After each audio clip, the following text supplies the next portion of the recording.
वैराग्य वैराग्य वैराग्य म्हणजे काय आहे, त्या वैराग्याची व्याख्या सांगून जातो तुम्हाला. निस्ती प्रमाण सांगतो, पुन्हा ऐका. चिरंजीव पद पावावयासी कैसाधिकार साधकासी किंचित बोलो ये साधकासी कलावयासी साधका.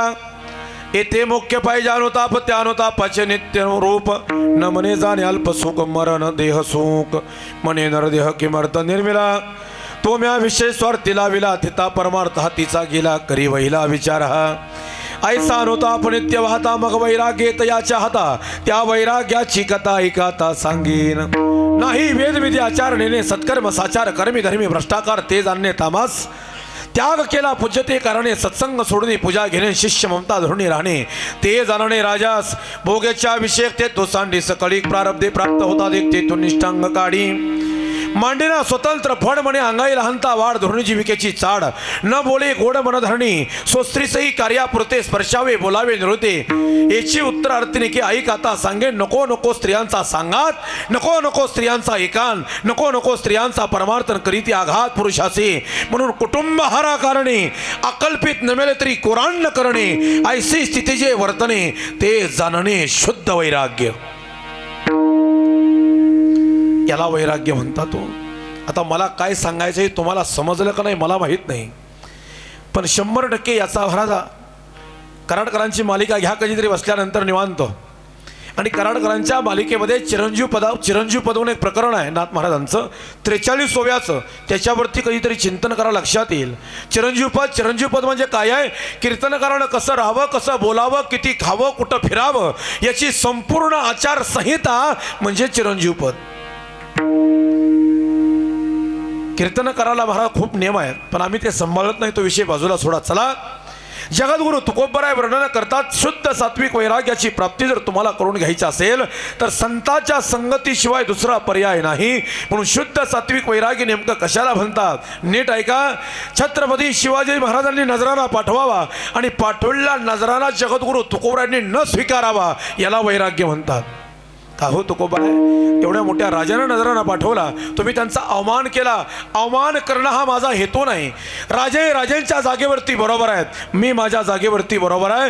राजांनी नजराना पाठवणं, या महाराष्ट्रातला प्रत्येक माणूस सुखी असावा, या महाराष्ट्रातला रयतेतला प्रत्येक जण सुखी असावा, या महाराष्ट्रातला साधू सुखी असावा, या महाराष्ट्रातला धर्म वाढवणारा महात्मा सुखी असावा असं राजाला वाटतं. पण माझं सुख यात नाही. तुमच्या सुखाची व्याख्या वेगळी आहे, माझ्या सुखाची व्याख्या वेगळी आहे. तुम्ही नजराना पाठवला धन्यवाद, पण मी तुमचा नजराना स्वीकारू शकत नाही. हा माझा स्वाभिमान आहे. नाही मी कुठल्या गोष्टीला हात लावत. नजराना आणला महाराज मावळ्यांनी, एका दगडाच्या शिळेवरती बाहेर दरवाजाच्या बाहेर ठेवला. मावळे आत गेले आणि तुकोबरायांना बोलावून घेतलं. महाराज, आमच्या राजाला असं वाटतं की तुम्ही सुखी व्हावं, या उदात्त हेतून काही हिरे माणिक मोती जड जवाहीर माझ्या राजानं तुमच्यासाठी पाठवून दिले, तुम्ही याचा स्वीकार करावा. कुठं ठेवलाय नजराना? त्या दगडावरती ठेवलाय. तुकोबराय बाहेर आले, त्या दगडाकडं पाहिलं. तो दगड असा होता, आंघोळ केल्यानंतर दररोज पूजेला बसण्यासाठी तुकोबराय त्या दगडावरती पूजा करत बसायचे. वैराग्याचा कलश कशाला म्हणतात ते नीट ऐका. ज्या दगडावरती तो नजराना ठेवला गेला त्या दगडाला तुकोबरायांनी आयुष्यभर स्पर्श नाही केला, याला म्हणायचं वैराग्य. आणि मग जगद्गुरु तुकोबराय म्हणतात, सोने रुपया महामृत के सोने रुपया अमृत के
तुमचा मोठेपणा आहे. 8 दिवस तुम्ही कसं सांभाळलंय. विठ्ठल विठ्ठल.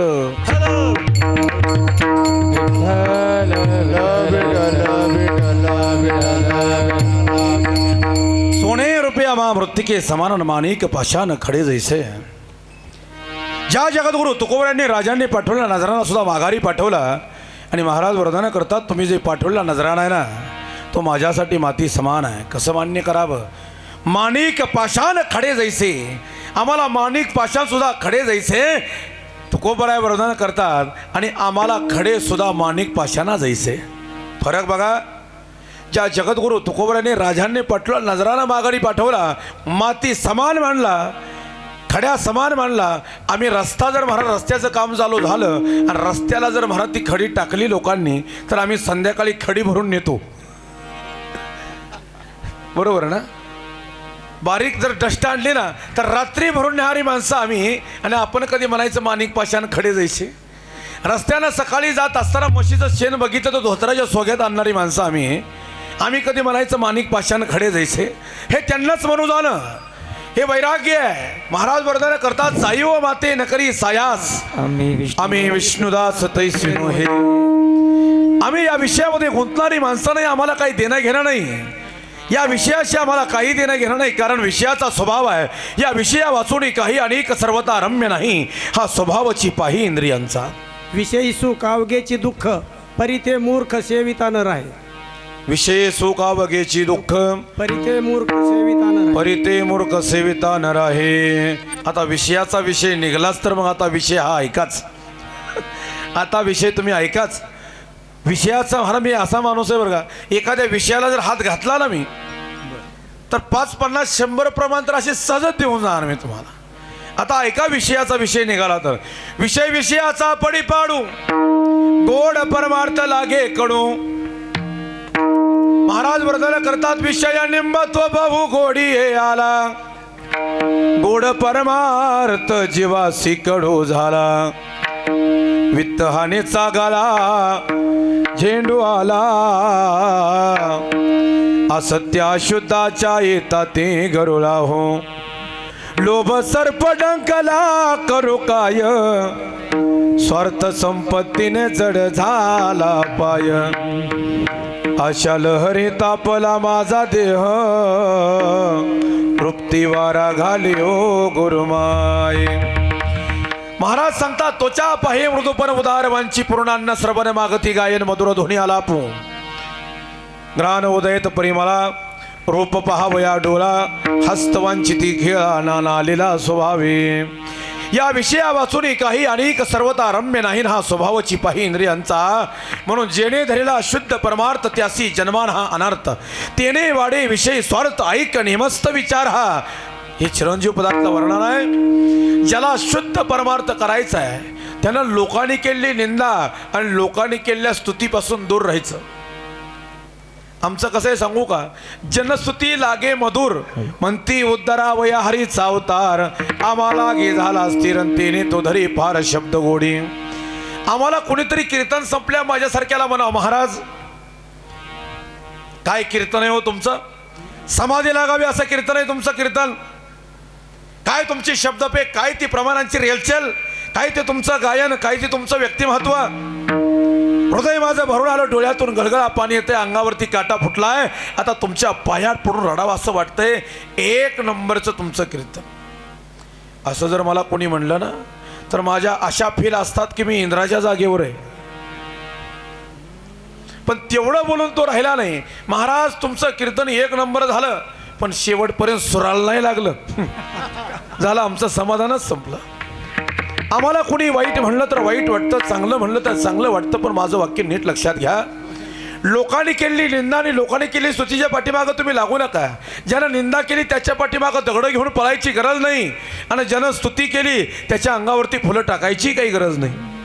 जगद्गुरु तुकोबरायांचं मत आहे मानेल तो देईल काय न मानेल तो नेईल काय. अरे ज्यानं आम्हाला मान दिला त्यानं आम्हाला काय दिलं आणि ज्यानं आमचा अपमान केला त्यानं आमचं काय नेलं. काही फरक पडला नाही.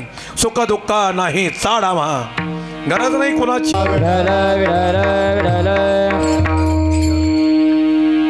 महाराज वर्धन करता सुख दुःखाचा आणि त्या मान अपमानाचा गरज आहे आम्हाला. कोण निंदा करतं, कोण महाराज आमचं पूजन करतं, काही देणं घेणं नाही. महाराजांचं वरदान आहे. एक वाक्य नीट लक्षात ठेवा. एकतर तुम्हाला समाज वाईट म्हणत असेल किंवा चांगलं म्हणत असेल, सोडून द्या विषय. कोणी चांगलं म्हणलेलं आपलं चांगलं होणार नाही, कोणी वाईट म्हणलेलं आपलं वाईट होणार नाही, हा विषय लक्षात ठेवा. आपलं अस्तित्व घडवत असताना इतक्या सहजासहजी महाराज कोणी आपलं अस्तित्व संपवलं, इतकं छोटं आपलं अस्तित्व नसावं. कोण तुम्हाला वाईट म्हणतं, कोण तुम्हाला चांगलं म्हणतं, याचा विचार तुम्ही करू नका. तुमच्या कार्यात सातत्य ठेवा, तुमच्या कार्यात इमानदारी ठेवा, तुमचं कार्य तत्परतेनं चालू ठेवा. येणारा काळ तुमचा चांगुलपणाची साक्ष देऊन गेल्याशिवाय राहणार नाही. फक्त तुमच्या कार्यात सातत्य ठेवा. तुम्ही एक वाक्य नीट लक्षात ठेवा. ज्या जगद्गुरु तुकोबर यांना तो तेहूतला समाज म्हणत होता, तुका वेडा विचार करी बडबड फार, उठी तो की कुटी तो टाळ नाव गावाचेचा गोंधळ. ज्या तुकोबरांना वेडा म्हटलं गेलं, ज्या तुकोबरांना अभिचारी म्हटलं गेलं, शेवटचा शब्द सांगतो, तुकोबरांना टाळकुट्या म्हटलं गेलं. ज्या तुकोबरांना टाळकुट्या म्हटलं गेलं ते तुकोबराय वैकुंठाला जात असताना याच देहू गावातला समाज म्हणत होता, धन्य मनवी ह्या लोकी लोका, आणि भाग्य आम्ही तुका देखेला. याला म्हणतात संशयानं बघणाऱ्या नजरा बी आदरानं झोकतात, पण त्याला कर्तृत्व सिद्ध व्हावं लागतं. हे जगद्गुरु तुकोबरायांच्या जीवनातलं महाराज सिद्ध झालेलं कर्तृत्व आहे. म्हणून इतक्या सहजासहजी महाराज असं हरायचं नाही, कुठं लढत राहायचं. एवढ्या सहजसहजी तुम्ही हरू नका जीवनात. एक वाक्य नीट लक्षात ठेवा. तुम्ही तुमच्या मनानं फक्त हरू नका, जग तुम्हाला हरवू शकत नाही. या जगातली कुठलीच व्यक्ती तुम्हाला हरवू शकत नाही. पण तुम्ही जर तुमच्या मनानं हरला असाल तर या जगातली कुठलीच ताकद तुम्हाला यशस्वी करू शकत नाही. याला जगद्गुरु तुकोबरायांचे एक प्रमाण आहे. साहुनी टाकी घाये पाषाण देवची झाला पाहे, तयारीती दृढ मनन करी साधाया कारण. महाराज वरदान करतात, एखाद्या मूर्तिकारानं दगड जर हातामध्ये घेतला मूर्ती करण्याकरता, तर घनाचे घाव सहन केल्याशिवाय त्याला देव पण येत नाही. पण पुढं ऐका, त्या मूर्तिकारानं दगड हातामध्ये घेतल्यानंतर छनी हातोड्याचे घाव सहन करत असताना तो दगड मूर्ती अवस्थेच्या अलीकडे जर फुटला तर फुटलेला दगड पायरी म्हणून वापरला जातो, टिकलेला दगड मूर्ती म्हणून वापरला जातो. अजून एकदा ऐका, फुटलेला दगड पायरी म्हणून वापरला जातो आणि टिकलेला दगड मूर्ती म्हणून वापरला जातो. ज्या दगडाची पायरी त्याच दगडाची मूर्ती आहे, पण फरक बघा, एका दगडावरती पाय दिला जातो आणि एका दगडाची पूजा केली जाते. याचा तुकोबरायांचं वर्णन आहे. पाषाण प्रतिमा पाषाण पायरीन पूजी एकावरी पाय ठेवी, तुका म्हणे जरी जगे टाकी घाया त्याच्या पडे पाया जनलोका. ज्या दगडाची पायरी आहे त्याच दगडाची मूर्ती आहे, पण फरक असा आहे, एका दगडावरती पाय दिला जातो आणि एका दगडाची पूजा केली जाते. याचं कारण आहे, कोण फुटलं आणि कोण टिकलं याच्यावरती त्याचं मोठेपण आहे. म्हणून जीवनात फुटायचं का टिकायचं हे आपले आपण ठरवायचं. जेवढी जेवढी माणसं फुटली तेवढी तेवढी नामशेष झाली, आणि जेवढी जेवढी टिकली ना तेवढी इतिहासात अजरामर झाली. म्हणून महाराज जीवन जगत असताना इतिहासात अजरामर व्हायचं का संपायचं हे तुमचं तुम्ही ठरवा. पण मला वाटतं फुटण्यापेक्षा टिकायला शिका. एखाद्या विशिष्ट महाराज उंचीवरती गेल्यानंतर तुम्ही तिथं टिकणं महत्त्वाचं असतं, वाढणं महत्त्वाचं नसतं. समजा हा राम महाराज कीर्तनकार म्हणून या ठिकाणी उभा राहिला आहे, चला ठीक आहे, 27 वर्ष झालं मी कीर्तन करतोय, चला तोही विषय बाजूला सोडा. बरं, एका विशिष्ट उंचीवरती मी उभा राहिलो आहे, आता वाढणं हे महत्त्वाचं नाही, आता आहे ह्याच अवस्थेला टिकून राहणं हे महत्त्वाचं आहे. परमार्थ क्षेत्र एक असं क्षेत्र आहे की महाराज तिथं गेल्यानंतर तुम्हाला पुन्हा युटर्न घेता येत नाही पुन्हा. आणि जर तुम्ही पाठीमागं महाराज येऊ लागती माघारे मृत्यू लोका, जर तुमची अशी अवस्था झाली ना, मग तुम्ही कुठल्याच कामाचे नाही. माणसाचं जीवन हे प्रगतीपथावरती, महाराज वेग कमी असेल तरी चालेल, पण उंचीवरती जाणारं असावं. म्हणून जगद्गुरु तुकोबरायांचं मत आहे, जर खऱ्या शुद्ध सात्विक वैराग्याची प्राप्ती जर तुम्हाला करून घ्यायची असेल तर दुसरा पर्याय नाही, संताच्या संगतीचा. वैराग्य वैराग्य वैराग्य म्हणजे नेमकं काय आहे, एक विषय मी तुम्हाला सांगतो, अगदी लक्ष देऊन ऐका. ज्यादा वेळ मीही कीर्तन करणार नाही. जगद्गुरु तुकोबरायांच्या जीवनातला प्रसंग आहे. मी तुकोबरायांची कथा करणारा माणूस आहे आणि तुकोबरायांचं चरित्र अतिशय आवडीनं करतो मी. तुमच्या भागामध्ये भागवत कथा, तुमच्या भागामध्ये रामकथा जरा जास्त राहतात, आमच्याकडं तुकोबरायांचं चरित्र जरा जास्त राहतं. कारण तुकोबरायांवरती नितांत प्रेम करणारा भाग इकडं काही कमी करतात अशातला भाग नाही, पण भागवतकार इकडे जास्त आहे. आमच्याकडं ते तुकोबरायांचं चरित्र करणारी माणसं जास्त आहेत. तुकोबरायांच्या चरित्रातला एक सुंदर प्रसंग मी तुमच्या पुढे म्हणतोय. 5 मिनिटामध्ये नीट ऐका. सर्वांगाचे कान करा अशा गोष्टींना. वैराग्य वैराग्य वैराग्य म्हणजे नेमकं काय आहे? जगद्गुरु तुकोबरायांचं वर्णन करताना निळोबराय वर्णन करतात, भक्ती ज्ञान आणि वैराग्य आगला ऐसा नाही डोला देखेला. असं वैराग्य तुकोबरायांसारखं वैराग्य अजून जीवनामध्ये कुणाकडे बघितलं नाही, हे निळोबरायांचं मत आहे. ऐका, तुकोबरायांच्या संसाराचा महाराज वाटोळ झाल्यानंतर तुकोबरायांनी गळ्यामध्ये विणा घेतला, हातामध्ये चिपळ्या घेतल्या आणि भजन करायला आता सुरुवात केली आहे. ज्या ठिकाणी मन रमेल त्या ठिकाणी भजन करायचं. सकाळी उठलं, आपलं देवाची पूजा झाली की निघायचं. ते पुन्हा संध्याकाळीच माघारी यायचा नित्यनेम सुरू झाला. पण नीट ऐका, इंद्रायणीच्या पुलावरून पलीकडे गेल्यानंतर एका शेतकऱ्याने एक महाराज शेती केली होती. ज्वारी होती. ज्वारी महाराज मोठी झाली आहे. ज्वारी कणसाला आली. ज्वारी टचटचीत भरली आहे. ज्वारी एवढी सुंदर आली होती महाराज, हिरवीगार ताटं दिसती. आणि त्या हिरव्यागार ताटाला असं भलं मोठं कणीस आणि त्या कणसाच्या वजन ताट खाली वाकावं आणि वाऱ्यावरती दिमागदार पद्धतीनं डोलावं, इतकं सुंदर ज्वारी आली आहे. ज्वारी राखणीला आली आहे. आणि अशा अवस्थेमध्ये तो शेतकरी विचार करतोय, अरे मी तर पुण्याचा आहे, येणं जाणं मला दररोज शक्य नाही. इथं कोणीतरी राखणदार असता तर बरं झालं असतं, त्याला काही थोडंफार द्यायचं का होईना. तेवढ्यात रस्त्यानं जाताना तुकोबराय दिसले आणि हाक मारली, ओ बाबा इकडे या. तुकोबरायांना हाक मारली. तुकोबराय गेले, हातामध्ये विणा आहे, हातामध्ये चिपळ्या आहेत. बोला काय म्हणता, कुठं निघाला? भजन करण्याकरता निघालो. कुठं भजन करता? तसं काही ठिकाण नाही. मन रमे तेथे क्रीडा करू. जिथं आमचं मन रमतं तिथं आम्ही भजन करतो. बरं काय हरकत नाही. मग एक काम करा म्हणे, 1 महिनाभर या माल्यावरच मन रमवा. ज्वारीत असा सुंदर असा माळा बांधला होता. त्यानं सांगितलं इथं माळ्यावर बसा आणि भजन करा. आणि एक काम करा म्हणे, बसल्या बसल्या भजन करता करता पाखरं राखा. आता नीट ऐका बरं, हा विषय खूप महत्त्वाचा आहे. त्यानं काय सांगितलं, बसल्या बसल्या माळ्यावरती बसून पाखरं राखा. राखा शब्दाला अंडरलाईन करा. आता मग तुकोबरायांनी विचार केला, चला तिकडं जाऊन तरी भजनच करायचं आणि इथं बसून तरी भजनच, कुठं तरी आपल्याला भजन करायचं आहे. बरं पुण्याचं काम करायचं आहे, पाखरं राखायचे, काय हरकत नाही. बरं ठीक आहे म्हणे. मग त्या शेतकऱ्यांना सांगितलं, तसं फुकट नाही करून घेणार तुमच्याकडून मी. एक कागद घेतला आणि त्या कागदावरती लिहायला सुरुवात केली. त्या शेतकऱ्यानं श्री विठ्ठल तुकोबराय यांना मी ज्वारी राखण्याकरता प्रवृत्त करीत आहे 1 महिन्यासाठी. तरी त्याच्या मोबदल्यामध्ये मला 2 खंड्या ज्वारी होते. त्या 2 खंड्या ज्वारीतली अर्धा मन ज्वारी मी तुकोबरायांना देण्याचे योजले आहे. असा एक कागद लिहिला आणि 2 कागद लिहून तुकोबरायांकडे कागद दिला आणि स्वतःकडे एक ठेवला आणि सांगितलं, तुम्ही ज्वारीची राखण करा. 2 खंड्या ज्वारी मला होते. तुम्हाला त्यातलं जर ज्वारी तुम्ही व्यवस्थित राखली तर तुम्हाला अर्धा मन ज्वारी देण्याचं मी तयार आहे, काय हरकत नाही. तो कागद तुकोबरायांनी खिशात घातला. तोही निघून गेला. माळ्यावरती तुकोबराय बसले आणि तुकोबरायांचं भजन आता सुरू झालं. विण्याच्या झनत्कारावरती तुकोबरायांचं भजन इतकं गोड होतं देवा. तुकोबरायांचं भजन ऐकण्याकरता वाघ सिंहासारखे हिंस्त्र पशु तुकोबरायांचं भजन ऐकायला बसत होते.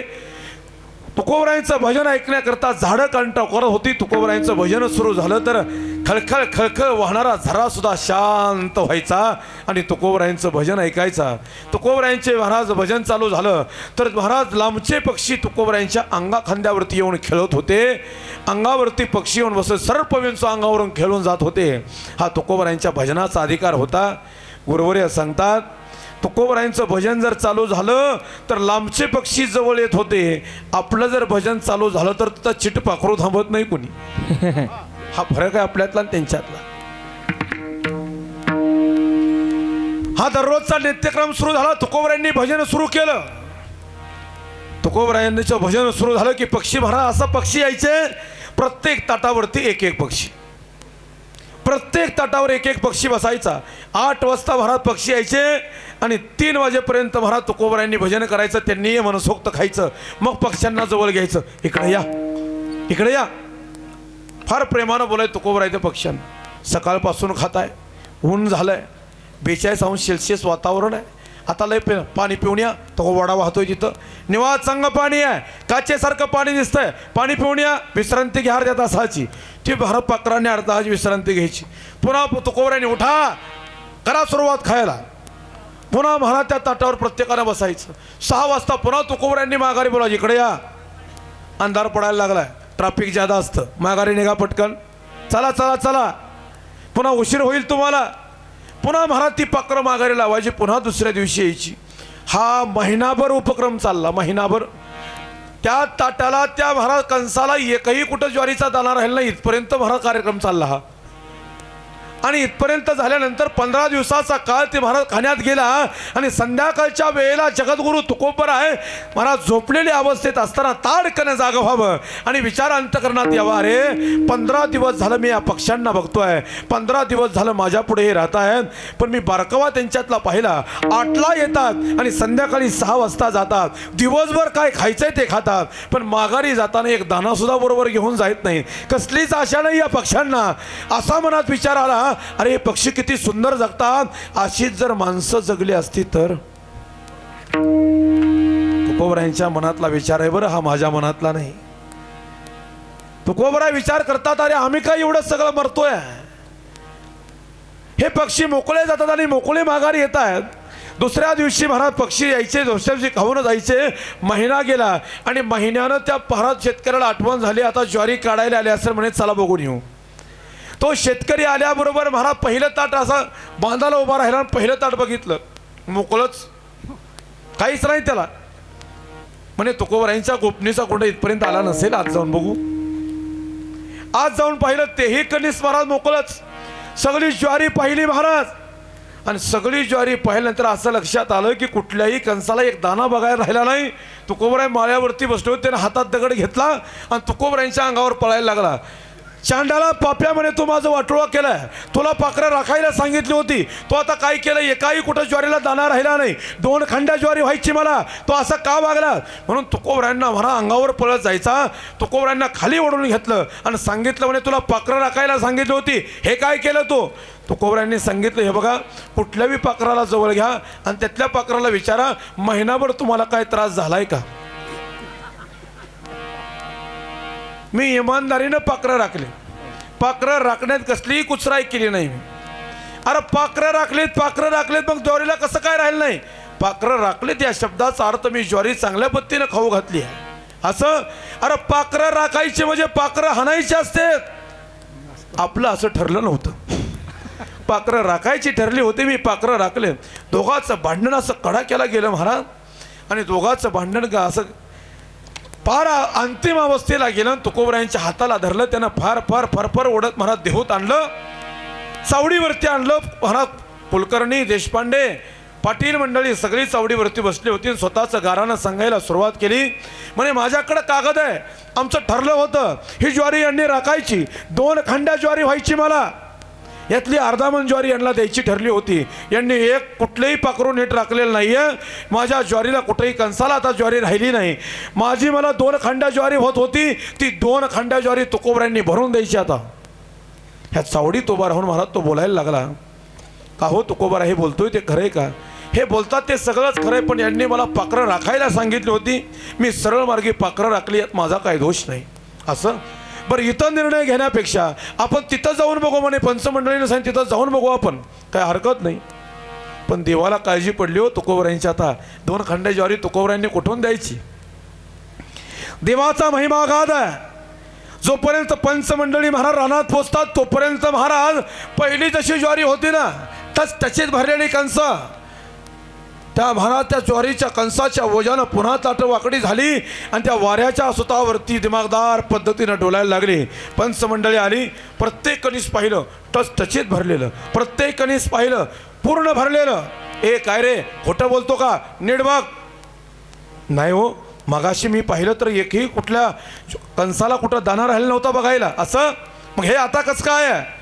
सगळ्या गावातली मंडळी महाराज त्या पंचमंडळीनं बोलावून घेतली, ज्वारी काढली. आणि ज्वारी काढल्यानंतर ज्वारी केली ती, आणि ज्वारी केल्यानंतर ज्या शेतकऱ्याला 2 खंड्या ज्वारी होत होती ना, महिपती महाराजांच्या चरित्रातला महाराज हे शब्द आहे, एकही शब्द यातला खोटा नाही. 2 खंड्या जिथं ज्वारी होत होती, ज्या ज्वारीची राखण तुकोबरायांनी केली आहे त्या ज्वारीमध्ये 17 खंड्या ज्वारी तुकोबरायांना झाली. आता 17 खंड्या ज्वारी तुकोबरायांना झाल्यानंतर महाराज ती ज्वारी झाल्यावर ह्याच्या विचारात बदल पडायला लागला. नाही म्हटलं, मला जरा ज्वारी जास्त होत होती. तो बोलू नका आता, तुझा कागद काय सांगतोय? 2 खंड्या ज्वारी आहे. तुकोबराय महाराज, तुकोबराय त्यांना 2 खंड्या ज्वारी द्या. 2 खंड्या ज्वारी त्या शेतकऱ्याला दिली आणि 15 खंड्या ज्वारी तुकोबरायांच्या घरात नेऊन टाकली. पण वैराग्य काय असतं नीट ऐका, मी त्याच्यावर बोलतोय. वैराग्य काय असतं ते ऐका. ज्या जगद्गुरु तुकोबरायांच्या घरामध्ये 3-3 दिवस चूल पेटत नव्हती, लेकरं रडलेल्याचा आवाज येत नव्हता. लेकरं रडलेल्याचा आवाज येत नव्हता याचं कारण होतं, रडण्यासाठी बी पोटात काहीतरी लागतं. आवाज निघायलाही लेकराच्या पोटात अन्नाचा कण नव्हता. 3 दिवस पोटाला महाराज तिडा देऊन ती लेकरं झोपत होती. अशी भयंकर अवस्था असताना सुद्धा तुकोबरायांनी 15 खंड्या ज्वारी घराच्या बाहेर नेऊन टाकली, मला याची गरज नाही म्हणून. माजीपंत कुलकर्णीच्या स्वप्नामध्ये भगवान परमात्म्यानं जाऊन त्या माजीपंताला सांगावं ती 15 खंड्या ज्वारी जतन करून ठेवा. तुकोबराय घेणार नाही ते मला माहीत आहे, पण नीट ऐका. समोरचं पडलेलं जे विठ्ठल मंदिर आहे त्या विठ्ठल मंदिराचा जीर्णोद्धार करा. कधी कोणी महाराज जगद्गुरु तुकोबरायांच्या प्रस्थानला आला असेल, ज्या मंदिरात आपलं प्रस्थान होतं ना ते मंदिर त्या तुकोबरायांना मिळालेल्या 15 खंड्या ज्वारीच्या मोबदल्यात ते मंदिर उभं राहिले, हे लक्षात ठेवा. त्या 15 खंड्या ज्वारीच्या मोबदल्यात ते मंदिर उभं राहिलं. मंदिराचं काम पूर्ण झालं. मंदिराचा कळस बसवायचा राहिला होता.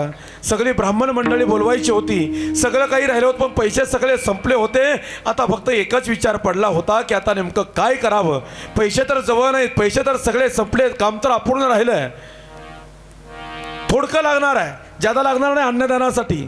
पुन्हा महाराज भगवंतानं महाराज माजीपंत कुलकर्णीच्या स्वप्नात जावं आणि माजीपंताला सांगावं, माझी मला वाटलं तुम्ही व्यवहारामध्ये हुशार असाल, पण तसं काय वाटलं नाही. का हो, काय चुकलं का?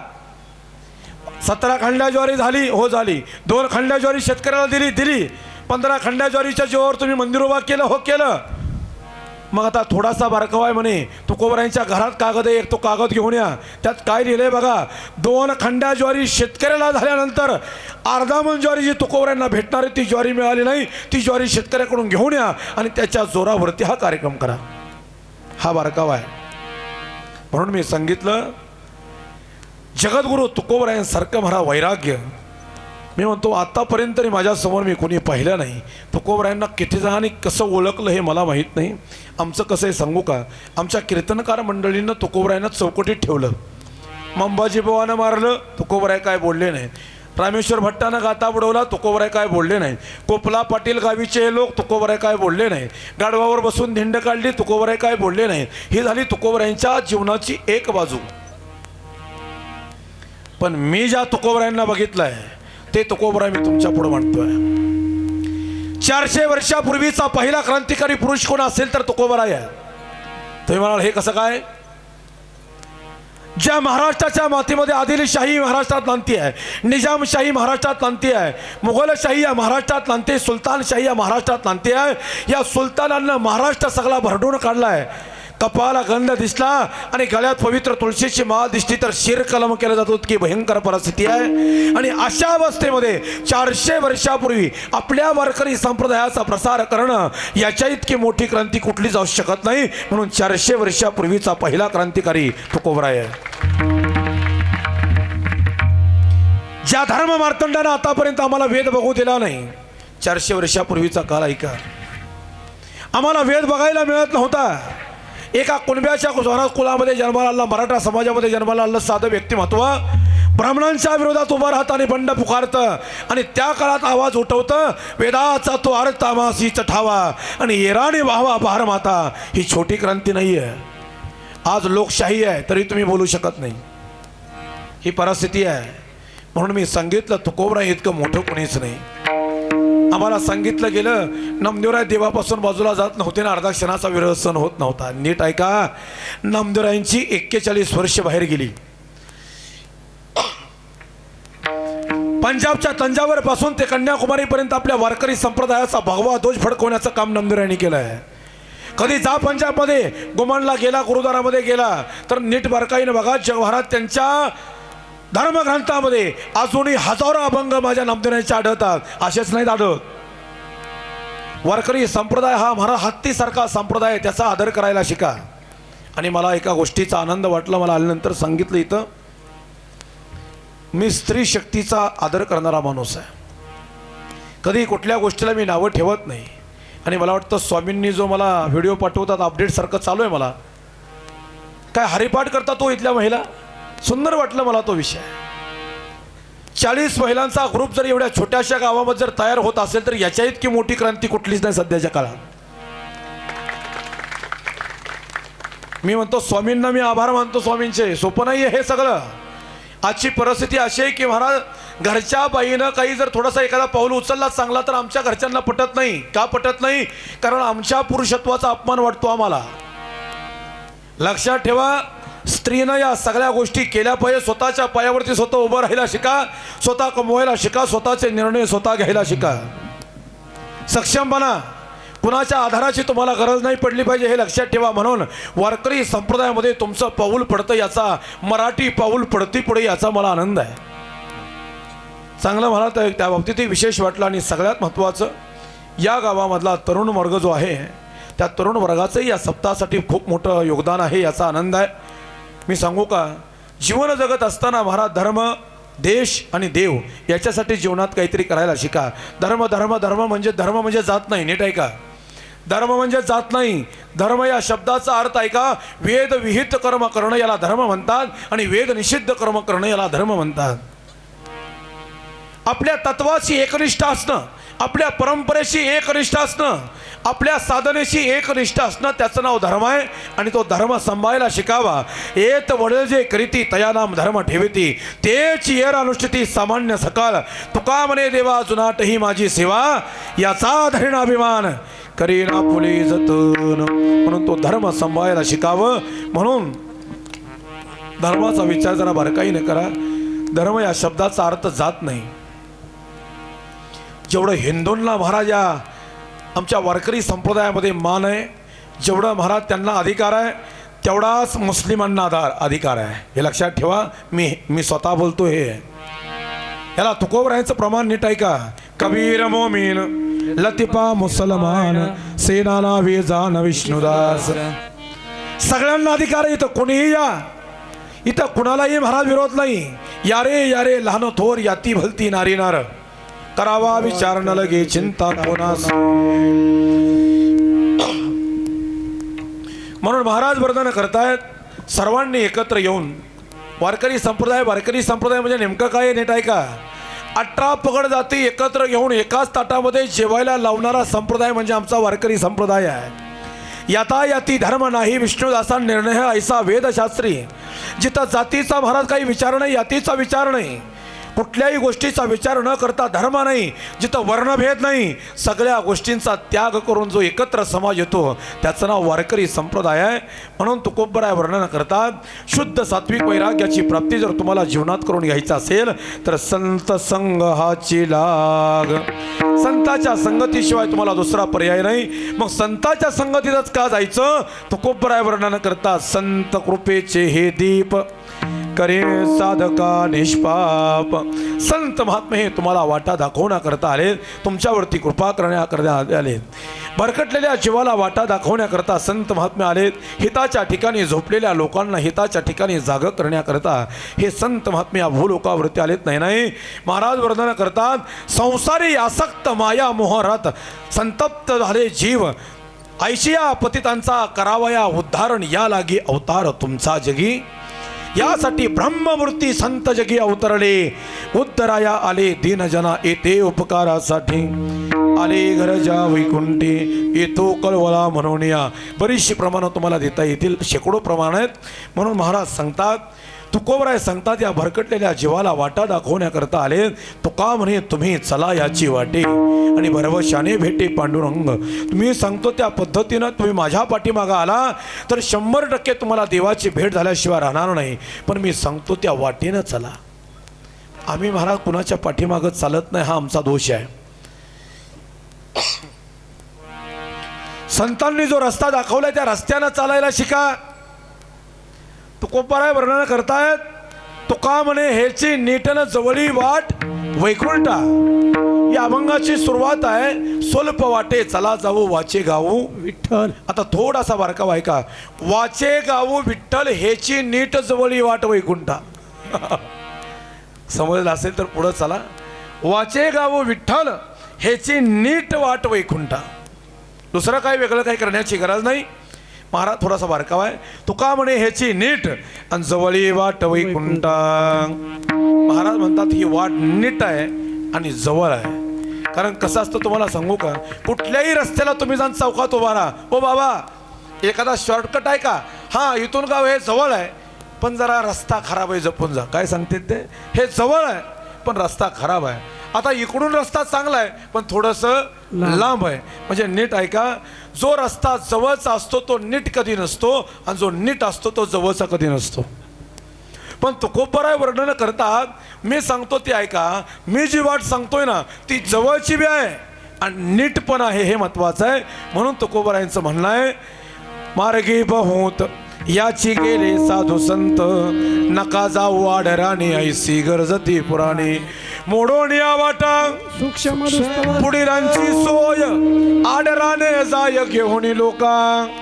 आता तुमच्या पाठातलं मोडून या वाटा सूक्ष्म दुस्तर, केला राजभार चाली ऐसा. महाराज म्हणतात आडरानं जाण्याची गरज नाही आणि या वाटा दाखवण्याकरता हे संत मंडळी आले. म्हणून संत कृपेचे हे दीप करी साधका निष्पा विठोबा रघुमाई. विठोबा रघुमाई, विठोबा रघुमाई, विठोबा रघुमाई, रघुमाई, विठोबा रघुमाई, विठोबा रघुमाई.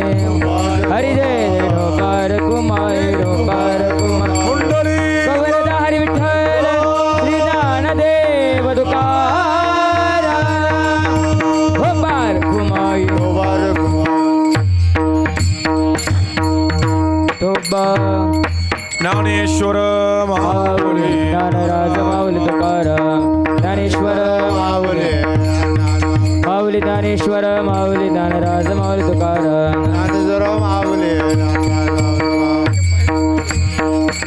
तुकाराम तुकाराम तुकाराम हा तुकाराम तुकाराम तुकाराम तुकाराम तुकाराम तुकाराम तुकाराम तुकाराम तुकाराम तुकाराम तुकाराम तुकाराम. अतिशय सुंदर नियोजनाखाली चालू असलेला हा अखंड हरिनाम सप्ताह, तेथील आजची 5व्या दिवसाची कीर्तन सेवा माझ्या वाट्याला आली होती. मी पार पाडण्याचा प्रयत्न केला. 11 वाजले. माझा स्वभाव 1 मिनिटही मी कीर्तन कधी लांबवत नाही. मला कळतं आहे अभंग सोडवायचा राहिला आहे. 2 चरणं तशीच आहेत, 2-4 चरणं, 3 चरणं तशीच आहेत. पुन्हा आलो ना नक्की सोडू. हे पुन्हा मला लोक बोलवत नाही सहजासहजी, कारण मला माहीत आहे माझं सहजसहजी पटत नाही. पटत नाही म्हणण्यापेक्षा पचत नाही.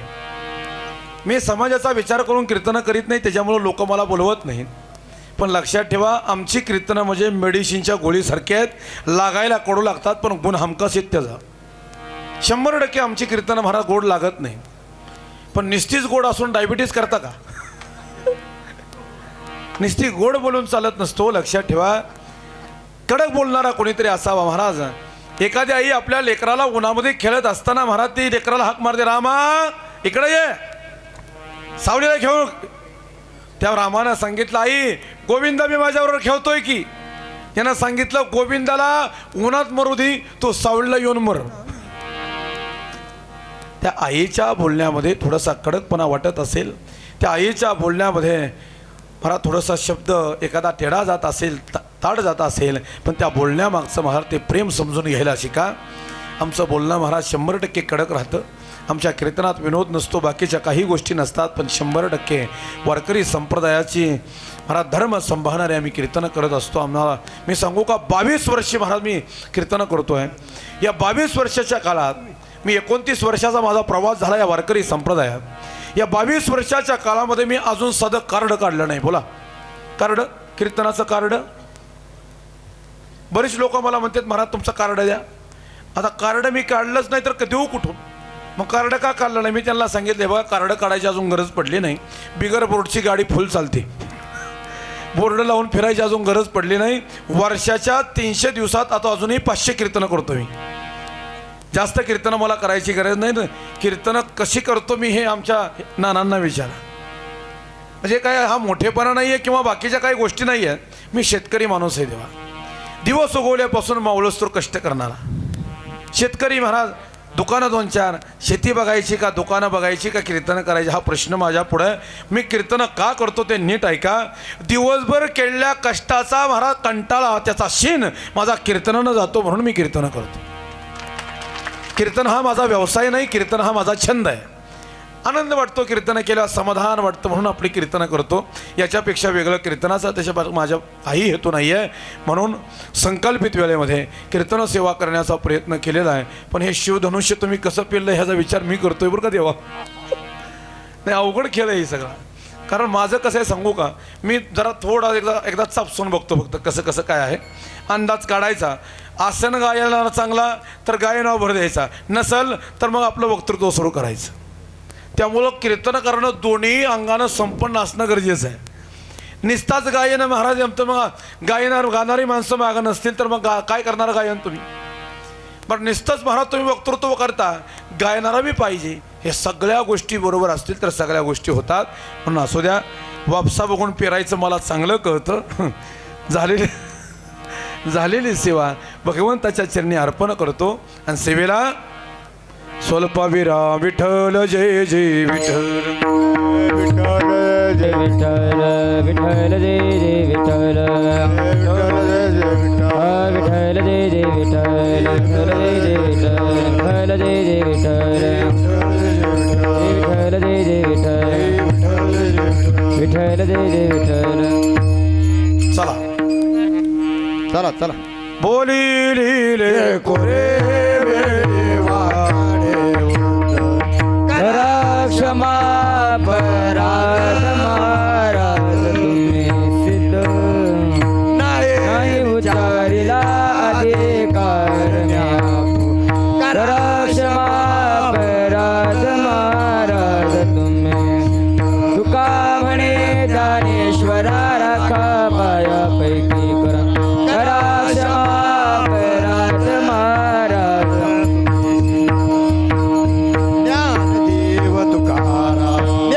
देव तुकाराम झाले समाधान तुमचे दे केले छान. आता उठावे श्री म्हणाय हे सुरवाडी गपणे इथे सापडले केने. आता उठावे हा तुका म्हणे भोग गेला निवारे लाला. आता उठावे शे म्हणायत नाही नारायण. हे करून आरती चक्र पाणी वाळते. आज पुरले नवस काळा हा पहा पहा व सकळा पुण्य